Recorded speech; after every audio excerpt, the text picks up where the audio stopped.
Hello friends, स्वर वंदना theory and vocal में मैं पूर्वा आप सबका फिर से एक बार स्वागत करती हूँ। मेरे एक लास्ट वीडियो में जिसका नाम था अलंकार पार्ट 1, उसमें मैंने कुछ बेसिक अलंकार आप लोगों के रियाज के लिए गा के दिखाए थे। वो आकार में भी गा के बताए थे मैंने उस वीडियो में, और मैंने उस वीडियो में बताया भी था कि उसका सेकंड पार्ट मैं ज़रूर बनाऊंगी। तो आज अलंकार पार्ट 2 ये वीडियो मैं बनाने जा रही हूँ। उस वीडियो में जो बेसिक अलंकार मैंने गाए थे, कुछ 7 से 8 अलंकार होंगे। अगर आप उसका रियाज अगर कर रहे हैं, कंटिन्यूस आकार में भी कर रहे हैं, तो अब से आप ये जो अब इस वीडियो में मैं देने जा रही हूँ उस अलंकार की शुरुआत भी आप करेंगे तो भी बहुत अच्छा होगा। और ये हर किसी के लिए यूज़फुल है। अगर कोई सीख भी नहीं रहा है तो फिर भी अपनी आवाज़ को ज़्यादा सुर में लाने के लिए, थोड़ी सी लय में लाने के लिए अलंकार बहुत ज़रूरी है। तो हर कोई म्यूज़िक लवर है तो थोड़ा सा तो प्रैक्टिस बनता ही है। तो आइए चलते हैं, वीडियो शुरू करेंगे। मैंने A# ये स्केल लगाई है अभी, यानी कि काली 5। तानपुरे का स्वर तो मिला लिया है। आप इस वीडियो के साथ साथ भी रियाज करते हैं तो भी चलेगा। आप इस वीडियो को सेव कर लीजिए, फिर उसके बाद आप एक एक अलंकार सुन के भी रियाज कर सकते हैं। और अलंकार बहुत इजी है, आप टेक्निक भी देखिए, सब लीनियर है, आप लिख भी सकते हैं सुन के। तो इस तरह से आप थोड़ी सी आपकी प्रैक्टिस जारी रखिए। चलिए फर्स्ट अलंकार से शुरू करते हैं।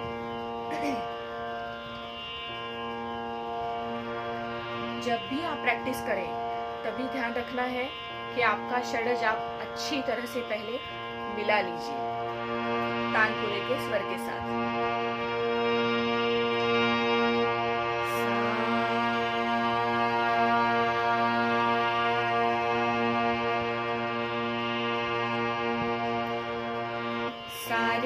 सारे ग म रे ग म रे ग म प ग म प ग म प ध म प ध म प ध नि प ध नि सा नि ध प नि ध प म ध प म ग प म ग रे सा। अब ये मैंने मध्य लय में दिखाया है। आप मध्य लय की प्रैक्टिस के बाद अगर तुरंत द्रुत का भी आप प्रैक्टिस करते हो तो उसमें आपको पॉज नहीं लेने हैं। जैसे कि सारे ग म रे ग म प ग म प ध म प ध नि सा नि ध प नि ध प म ध प म ग प म ग रे सा। इस तरह से। और यही चीज आप आकार में भी ट्राई कीजिए, मध्य लय में भी और द्रुत लय में भी। जैसे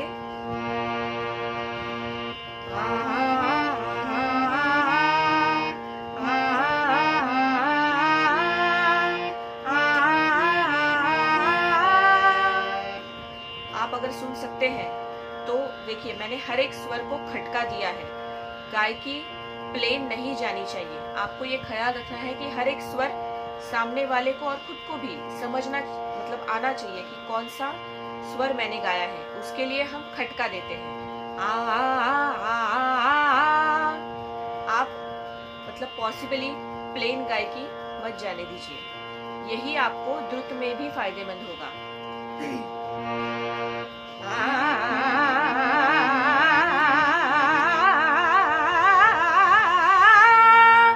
इस तरह से आप आपकी आवाज पे कंट्रोल भी पा सकते हैं। तो आप मध्य लय और द्रुत लय साइमल्टेनियसली भी करते हैं तो भी अच्छा है। अगर नहीं हो रहा है तो आप पहले मध्य लय कीजिए। ये अलंकार जब भी बाय हार्ट हो जाते हैं तो द्रुत लय और ज्यादा आसान हो जाती है। तो जो संगीत साधक हैं, जो सीख रहे हैं, तो उनके लिए तो बहुत ज़रूरी है कि आपके जो भी आप पलटे अलंकार कर रहे हैं तो आप उनको पहले बाय हार्ट कीजिए अच्छी तरह से। उनका टेक्निक, उनकी ऑर्डर अच्छी तरह से समझ लीजिए, तो आपको आसानी होगी द्रुत लय के लिए। नेक्स्ट है रे सा रे ग म रे ग म प ग म प ध म प ध नि प ध नि सा नि ध प नि ध प म ध प म ग प म ग रे म ग रे सा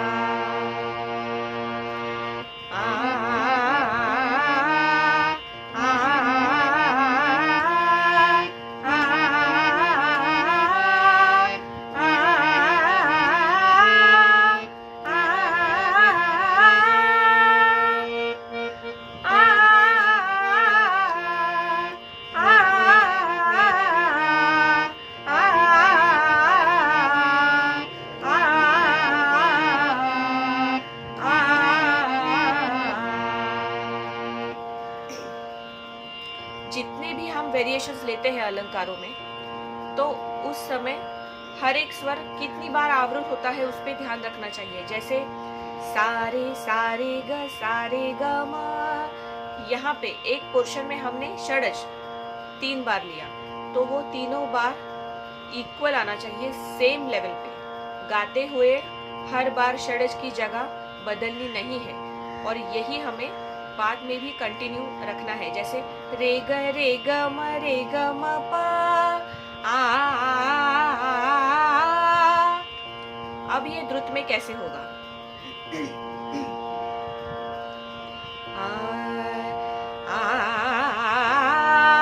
आ, आ, इस तरह से आपको जिस स्वर पे लैंड करना है वो भी आपका बहुत पक्का होना चाहिए। वहाँ पे आप ठीक तरह से कंट्रोल्ड लैंड होना चाहिए। ऐसा नहीं कि भाई गा रहे हैं तो बहुत लाउड हो गया या कहीं भी फ्लैट हो गए हम, ये हमें खबरदारी लेनी पड़ती है, और इसीलिए अलंकारों का रियाज हम करते हैं। मैंने उस वीडियो में भी बताया था कि हर किसी के गले में स्वर स्थान मतलब षड्ज से लेकर तार षड्ज तक, कोमल स्वर, तीव्र स्वर जो भी है, तो इन सब स्वरों का स्थान अपने गले में पक्का करने के लिए हम अलंकारों का रियाज करते हैं। तो उससे हम किसी भी स्वर से गा सकते हैं, गायन शुरू कर सकते हैं।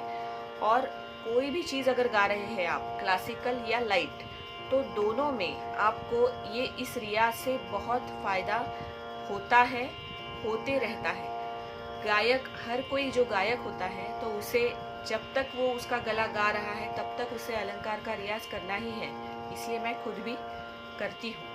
रोज़ नहीं हो सका तो अल्टरनेट डेट पे कर सकती हूँ, आप भी कर सकते हो।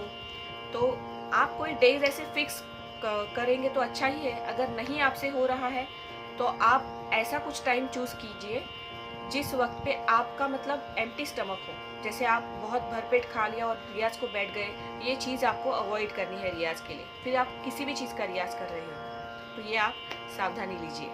आगे बढ़ते हैं। ये जो अलंकार अभी मैं दिखाने जा रही हूँ, ये बहुत अच्छा अलंकार है हर एक स्वर की जगह हमें ठीक से समझने के लिए।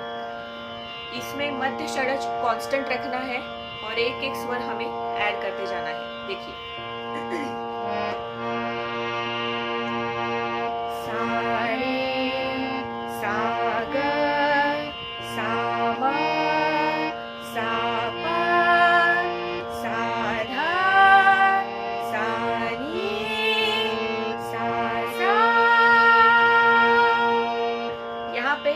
मध्य षड्ज मैंने बिल्कुल भी हिलाया नहीं है, उसे कांस्टेंट रखे हमने एक एक स्वर आगे लिया है। अभी अवरोह देखेंगे। सा नी सा धा सा पा सा मा सा ग सा रे सा सा, इस तरह से। तो आपको ये अलंकार जब भी आप रियाज कर रहे हैं तो हर वक्त एक बार तो ये अलंकार आपको गाना है और ठीक तरह से उसकी जगह समझ लेनी है। फिर इसकी भी आप लय बढ़ा सकते हैं। सा रे सा ग सा मा सा पा सा धा सा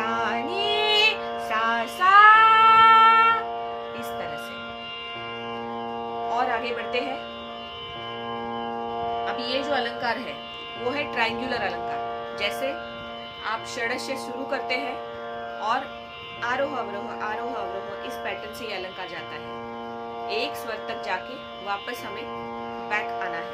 तो देखिए, सा रे ग रे सा रे ग म ग रे सा रे ग म प म ग रे सा रे ग म प ध प म ग रे सा रे ग म प ध नि ध प म ग रे सा रे ग म प ध नि सा नि ध प म ग रे सा। अवरोह सा नि ध नि सा नि ध प ध नि सा नि ध प म प ध नि सा नि ध प म ग म प ध नि सा नि ध प म ग रे ग म प ध नि सा नि ध प म ग रे सा रे ग म प ध नि सा। ये अलंकार मेरा फेवरेट है। मतलब इसमें आप आकार लीजिए, स्वर लीजिए, हर एक स्वर का रियाज बहुत अच्छी तरह से होता है। पैटर्न अच्छा है, ट्रायंगुलर पोर्शन में लिखते समय इसका होता है, तो आप आसानी से इसे लिख भी सकते हैं। षड्ज, फिर उसके बाद षड्ज के साथ ऋषभ और वापस अवरोह सा रे ग रे सा, एक एक स्वर तक जाके हमें उसका अवरोह करना है। तो ये आरोह अवरोह पैटर्न में ये बहुत अच्छा जाता है अलंकार। तो आप इसे आकार में भी, जब ये बायहाट हो जाए तो उसे आप आकार में भी ले सकते हैं। ये जो सब अलंकार मैंने आपको दिए हैं दोनों वीडियोस में, ये मतलब इसके और ज़्यादा पलटे हो सकते हैं, वो टाइम बाय टाइम मैं देती ही जाऊंगी आपको। लेकिन ये आज जो अलंकार दिए हैं वो बहुत नेक्स्ट लेवल के रियाज के लिए बहुत यूज़फुल है। आप ज़रूर कीजिए और मुझे ज़रूर बताइए आज का वीडियो और आज के अलंकार आपको कैसे लगे। और keep practising all of you. आज के वीडियो में अगर आपको कुछ डाउट है, कुछ आपको समझा नहीं हो या आपको रिपीट करना है, तो आप कमेंट बॉक्स में मुझे कमेंट कर सकते हैं। नए जो व्यूवर्स हैं मेरे, वो आप वीडियो पूरा देखें और अगर कुछ सजेशन रहे तो आप मुझे ज़रूर कमेंट कीजिएगा। और वीडियो अगर अच्छा लगे तो लाइक, सब्सक्राइब एंड शेयर करना ना भूलें। नेक्स्ट वीडियो तक बाय बाय।